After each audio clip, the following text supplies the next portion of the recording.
Encabeza la lista Mario Vargas Llosa, novelista. Recibió el Premio Nobel de Literatura, muy merecido y muy tardío, en 2010. Un monstruo del género novela. Entre sus obras cumbres destacan Conversación en la Catedral, que casi inicia con la ya célebre pregunta que se hace a sí mismo Zabalita: ¿en qué momento se jodió el Perú? La obra expone los episodios más sombríos de la época de la dictadura del general Odría, marcada por la corrupción y la represión. La guerra del fin del mundo, que es una descripción literaria de la guerra de Canudos, donde un grupo de campesinos antirrepublicanos, obnubilados con un autoproclamado profeta cristiano, se enfrentan 4 veces, radicados en Bahía, se enfrentan 4 veces al ejército de Brasil, saliendo victoriosos en las 3 primeras, pero siendo masacrados en la 4ª. Y la fiesta del chivo, que gira en torno a la vida del dictador dominicano Rafael Trujillo, así como su gobierno, su asesinato, las represalias por su asesinato, la sociedad dominicana del 60 y del 90, así como las perspectivas de una mujer ultrajada sexualmente por el dictador pese a su impotencia sexual. Pedro Paulet, ingeniero, fue el primero en construir y probar un motor de cohete de propulsión a combustible líquido. En la primera década del siglo XX, antes de que se publicara el primer tratado de aerodinámica, ya diseñó en planos una nave espacial. La nave sería de despegue vertical, con doble ala delta, provista con motores de propulsión de combustible líquido, usando gasolina como combustible y peróxido de nitrógeno como oxidante. Poseía forma de punta de lanza, una cabina de forma esférica de paredes térmicas, diseñada de aluminio por fuera e interior de acero. Sus medidas de 3,5 metros de largo por 2,5 metros de ancho permitían una pequeña tripulación. Sin embargo, Paulet no halló financiamiento para su proyecto ni en Perú, ni en el resto de América, ni en Europa. El científico Wernher von Braun, que trabajó en la Schutzstaffel nazi, diseñó los misiles V2 alemanes basados en el motor de Paulet. Más adelante, cuando trabajó en la NASA y coescribió el libro Historia Mundial de la Astronáutica, reconoció a Paulet como el pionero en el diseño del motor a propulsión de combustible líquido, sin el cual el hombre no hubiera llegado a la luna. Juan Diego Flores, tenor ligero, suele interpretar el vasto repertorio de Vincenzo Bellini, Gaetano Donizetti, Rossini, etc. Su rango vocal es de 2 octavas, el cual ha sido registrado tanto en concierto como en estudio. Lleva 4 CDs de recitales como solista con el sello Decca. Entre ellos, Rossini Arias, que ganó el Cannes Classic Award de 2003, y Una furtiva lágrima, que ganó el Cannes Classic Award de 2004. En el año 2000 ganó el premio Aviati al mejor cantante del año. En 2003, Luciano Pavarotti declaró que Flores podía ser su sucesor como cantante de ópera. Ese mismo año ganó el Rossini de Oro al mejor tenor y también l'Ópera al mejor tenor. En 2007 fue reconocido con el Echo Classic a la mejor interpretación del año. En 2008, Plácido Domingo afirmó que es el más grande tenor ligero de todos los tiempos. Y en 2012 recibió el título de Kammersänger, entregado por el gobierno de Austria. El Nene Cubillas, futbolista. El 10 de la selección de Perú jugó en los mundiales de México 70, Argentina 78 y España 82. Llegó a cuartos de final en México 70 y en Argentina 78. Y entre ambos torneos anotó 10 goles, lo cual lo convierte en el 8º goleador de la historia de los mundiales. Por encima de otros enganches de la talla de Maradona, Zidane, Ronaldinho, Platini, Zico, Figo, Roberto Baggio u otros. Asimismo ganó con Perú la Copa América de 1975, donde obtuvo la calificación de mejor jugador del torneo. La Federación Internacional de Historia y Estadística del Fútbol lo nombró entre los 17 mejores futbolistas sudamericanos del siglo XX y en el puesto 48 de los 50 mejores futbolistas del mundo del siglo XX. Mario Testino, fotógrafo de modas. Entre las modelos que ha fotografiado destacan Kate Moss, Madonna, Selena Gomez, Lady Gaga, Emma Watson, Naomi Campbell, Irina Shayk, Rihanna, Catherine Zeta-Jones, Julia Roberts, Jennifer Lopez, Cameron Diaz, Elizabeth Hurley, Nicole Kidman, Britney Spears y también Cristiano Ronaldo y Neymar. Además, ha retratado a gran parte de la realeza británica. De hecho, quizás su obra cumbre hayan sido las fotos que le tomó a la princesa Diana de Gales poco antes de su muerte. Ha trabajado con marcas como Burberry, Bulgari, Versace, Gucci, Calvin Klein, Carolina Herrera, Dolce & Gabbana. Sus instantáneas solían aparecer en revistas como Vanity Fair, Fifth Magazine o Vogue. En 2011 recibió la medalla de oro del Instituto Reina Sofía. En 2014 fue distinguido con la Orden del Imperio Británico en el grado de oficial. Ese mismo año la revista Vogue lo consideró el mejor fotógrafo del mundo. Y en 2016 recibió la condecoración del gobierno francés de la Orden de Legión de Honor en el grado de caballero. Gustavo Gutiérrez, sacerdote, considerado por muchos el padre de la teología de la liberación, movimiento doctrinario que surgió a finales de la década de 1960 y principios de la del 70. Esta se asentó con su libro Teología de la Liberación, que fue publicado en 1971, en donde sostiene la opción preferente por los pobres y además critica las estructuras sociales que perpetúan la pobreza. Preconizó que la salvación del alma no es posible sin la salvación material y asimismo recurrió a las ciencias sociales y a conceptos marxistas para reinterpretar el Evangelio y con base en esto definir el rol que tiene que jugar la Iglesia frente a la pobreza. Ha publicado otros libros como La fuerza histórica de los pobres o Hablar de Dios desde el sufrimiento del inocente.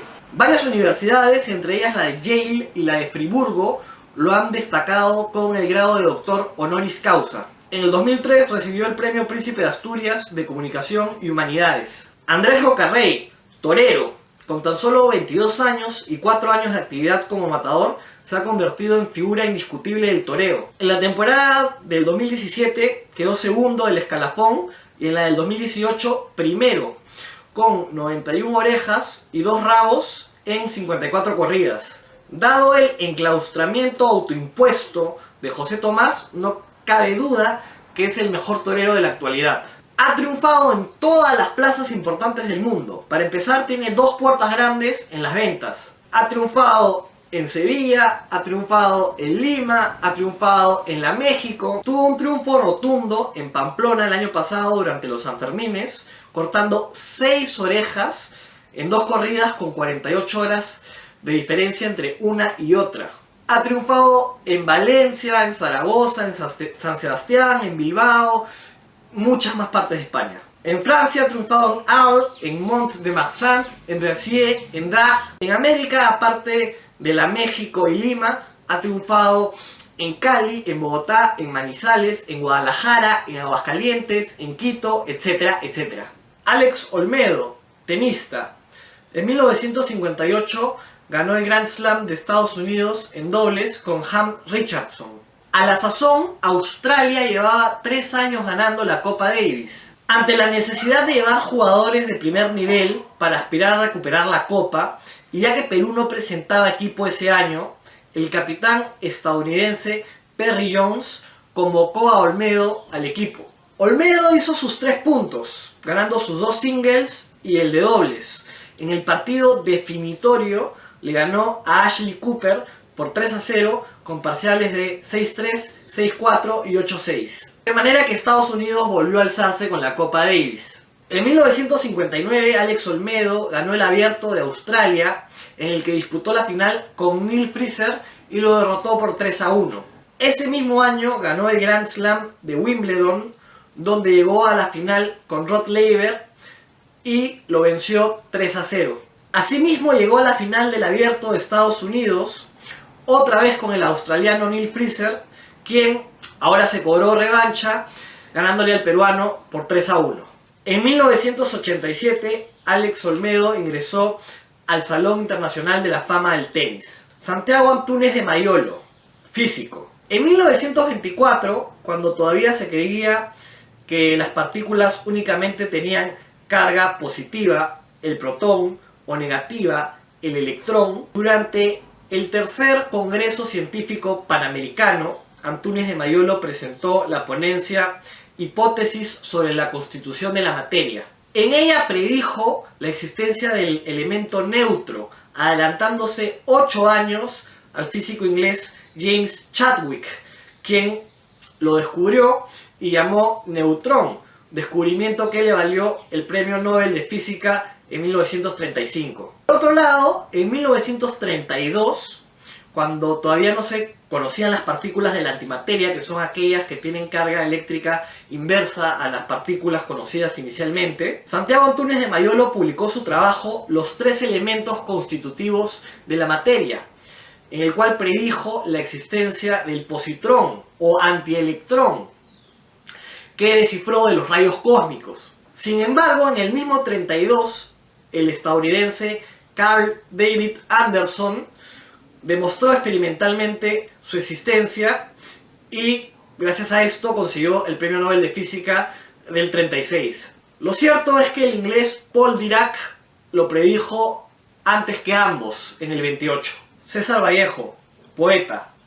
Para algunos, el más grande poeta en lengua castellana de la historia. Para otros, el mejor poeta del siglo XX. En todo caso, fue un poeta excepcional y está presente en todos los rankings que se han hecho de genios de la literatura que no han ganado el premio Nobel, junto a Proust, James Joyce, Borges, etc. Su obra poética es pequeña, solo escribió 5 poemarios, quizás porque murió prematuramente a los 45 años. Sus poemarios transitan desde un estilo predominantemente modernista y bastante comprensible hacia otro absolutamente vanguardista, con tintes dadaístas, donde rompe con la gramática e incluso con la ortografía, haciendo a su vez un uso descomedido de neologismos y transmitiendo mensajes bastante crípticos. Finalmente, en sus 3 poemarios póstumos, se vuelve mucho más inteligible y vuelca la mirada un poco más hacia afuera, transformando su experiencia personal en una experiencia humana, universal. Allí también reflexiona sobre las injustas estructuras sociales, sin, a mi parecer, llegar nunca a la propaganda. Lo que es transversal a toda la obra poética de Vallejo son los sentimientos melancólicos, de culpa, de angustia, el tono quejoso, de sufrimiento y sobre todo de desesperanza.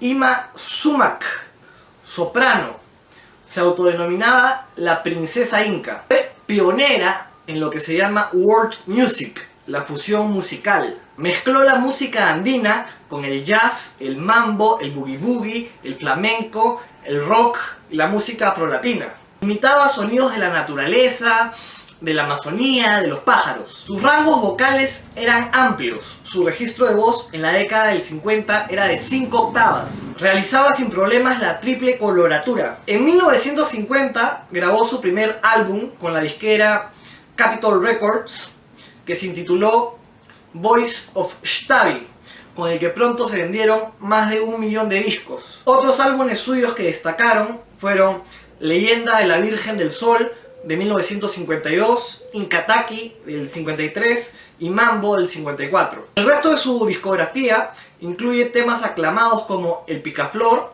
Amor, Amor Indio y A ti solita te quiero. Su tema Ataipura figura en la banda sonora de la célebre película El Gran Lebowski. Incursionó en el séptimo arte actuando en la película El secreto de los Incas con la productora Paramount Pictures con Charles Heston en 1954 y también en Omar Khayyam de 1957. En el mismo 57 se colocó una estrella con su nombre en el Paseo de la Fama de Hollywood. Sofía Mulanovich, tablista, se hizo campeona de surf tras ganar en el 2004 el Campeonato Mundial de la Asociación de Surfistas Profesionales. En 2005, en la misma competencia, quedó subcampeona. En 2006 obtuvo el título Honda Women's US Open of Surfing. Y en 2012 ganó la medalla de oro en el International Surfing Association China Cup y la medalla de plata en el Australian Open Surf. Javier Pérez de Cuéllar, diplomático.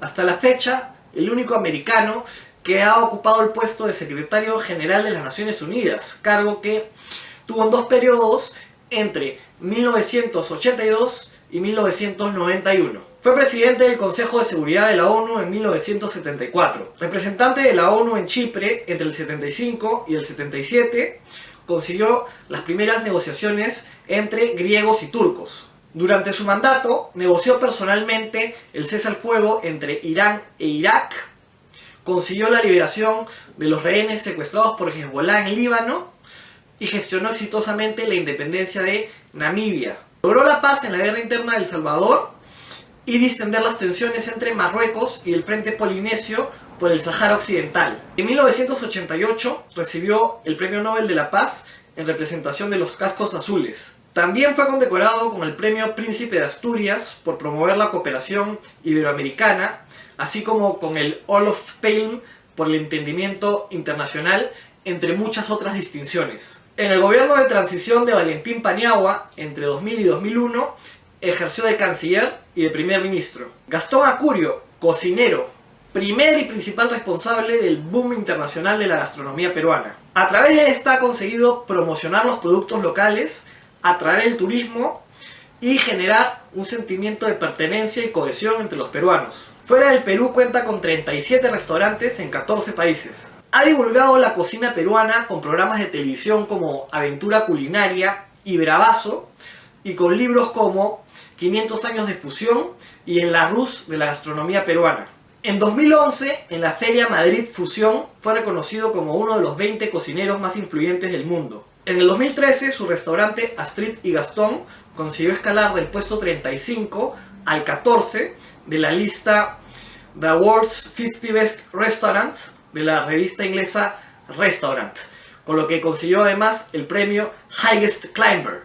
Ese mismo año, la misma revista colocó a Astrid y Gastón como el mejor restaurante en la lista Latin American 50 Best Restaurants. Y en Estocolmo recibió el premio Global Gastronomy Award. En 2018 recibió el premio Diners Club Lifetime Achievement Award y el premio a la innovación ECART. Hernando de Soto, economista. En el año 2000 publicó El misterio del capital.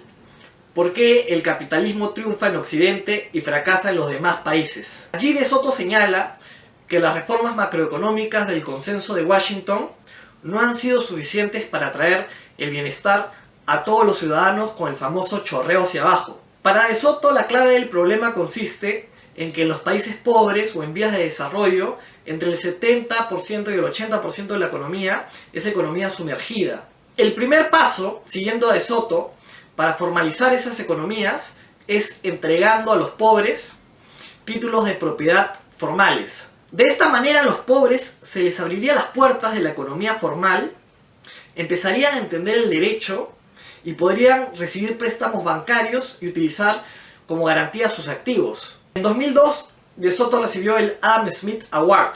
En 2004 fue condecorado con el Milton Friedman Prize. En 2007 fue considerado como uno de los 12 economistas más importantes de la historia, según una lista que elaboró una editorial suizo-alemana que fue presentada también en forma de libro. Gina Malpartida, boxeadora.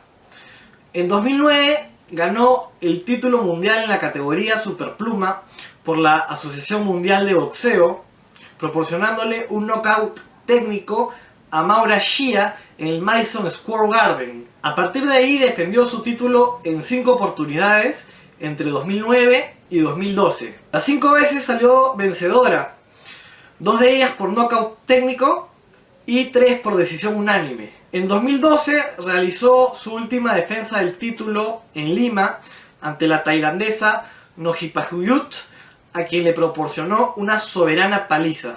En 2014 anunció su retiro del boxeo, pese a seguir siendo la vigente campeona. Federico Villarreal, matemático, escribió alrededor de 500 artículos de investigación sobre temas tan variados como los efectos de refracción sobre el disco de los astros, clasificación de curvas de tercer orden, resolución de ecuaciones de quinto grado, teoría de la flexibilidad de vigas y resistencia de las columnas, etcétera, etcétera. Sin embargo, su principal aporte lo realizó a los 23 años, cuando aún no había cursado estudios universitarios, y consistió en elaborar un teorema con el cual se puede elevar un polinomio cualquiera a una potencia cualquiera. Reinaldo Alarcón, psicólogo, tiene alrededor de 200 publicaciones entre artículos de revista, congresos y libros. Su trabajo ha llevado a la psicología peruana a la vanguardia en Latinoamérica en la investigación de la pobreza y de la psicología positiva. Entre otros aportes, ha construido pruebas para medir felicidad, optimismo y gratitud, pruebas que son muy utilizadas en investigaciones realizadas en otros países. Todo ello en el contexto de la psicología latinoamericana, con su escasa vocación por la ciencia básica, lo cual nos ha hecho depender históricamente de los desarrollos teóricos europeos y estadounidenses. Susana Baca, cantante. En los últimos años se ha convertido en la principal referente de la música afroperuana, al menos internacionalmente. En 2002 ganó el premio Latin Grammy por su álbum Lamento Negro en la categoría de Best Folk Album. En 2011 obtuvo su segundo Latin Grammy por la colaboración al grupo Calle 13 en la canción Latinoamérica. Ha sido condecorada con la Orden de las Artes y las Letras en Francia. Ha investigado minuciosamente las tradiciones afroperuanas y ha desplegado enormes esfuerzos por mantenerlas vivas. Fruto de ello, fundó el Instituto Negro Continuo. Ha sido ministra de Cultura durante el gobierno de Humala. También presidenta de la Comisión Interamericana de Cultura de la OEA. Paolo Guerrero, futbolista. En Alemania ha jugado en el Bayern, ahí debutó, donde conquistó 2 ligas y 2 copas, y en el Hamburgo. Y en Brasil ha jugado el Corinthians, con quien obtuvo un Brasileirao, en el Flamengo y en el Internacional. Fue campeón del mundo con el Corinthians en el 2012, anotando el gol en la final contra el Chelsea. Ves que fuera la última hasta ahora que un equipo sudamericano ganó el Mundial de Clubes. En el 2013 ganó la Recopa Sudamericana y anotó el primer tanto en el partido de ida. Es el máximo goleador histórico de la selección peruana con 37 goles. Ha sido el goleador de las ediciones de 2011 y 2015 de la Copa América, y en ambas obtuvo con Perú el tercer puesto. Fue el goleador peruano de las eliminatorias para el Mundial de Rusia, gracias a las cuales la selección de Perú regresó a los mundiales después de 36 años. Precisamente en la Copa del Mundo de Rusia marcó un gol y realizó una asistencia. Si les gustó este video, pórtense con un me gusta, y si quieren, escríbanme en los comentarios qué otros peruanos creen que podrían integrar una lista más amplia.